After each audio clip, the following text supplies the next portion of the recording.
মুহূর্তে 188 এ শান্তিনিকেতন যে বাড়ি অভিষেক বন্দ্যোপাধ্যায় হরিশ মুখার্জি রোডে, সেই বাড়িতে দেখা যাচ্ছে যে সিআইডির আধিকারিক তারা এই মুহূর্তে এসছেন। সিআইডির আধিকারিকরা দেখতে পাচ্ছ যে তুমি এই মুহূর্তে সিআইডির আধিকারিক তারা কিন্তু অভিষেক বন্দ্যোপাধ্যায়ের বাড়িতে রয়েছেন এবং সেই ছবি তুমি দেখতে পাচ্ছ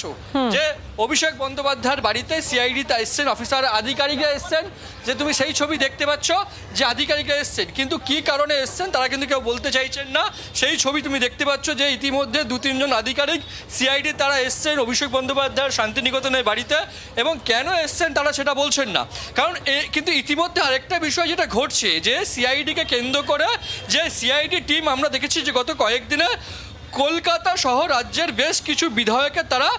বাড়িতে গেছেন, কারণ বিধানসভা বিরোধী দলনেতার যে রেজুলেশন হয়েছিল সেই রেজুলেশনে বেশ কিছু বিধায়কের সঙ্গে সই মিলছে না। রেজুলেশনে যে সই করা হয়েছে সেই রেজুলেশনকে সই করা মিলছে না, ইতিমধ্যে বিধায়কদের বাড়ি যাওয়া হয়েছিল এবং এই রেজুলেশনটা মনে করা হচ্ছে যেটা অভিষেক বন্দ্যোপাধ্যায় তিনি বিরোধী দলনেতা কে হবেন তিনি চিঠি লিখে জানিয়েছিলেন স্পিকারকে, সেই মতো মনে করা হচ্ছে। যদিও এখন পর্যন্ত অফিসাররা কিছু বলছেন না, সিআইডি আধিকারিক তারা বলছেন না কিছু, কিন্তু মনে করা হচ্ছে যে এই আধিকারিকরা সেই কোনো বিষয় হয়তো অভিষেক বন্দ্যোপাধ্যায়ের বাড়িতে এসছেন।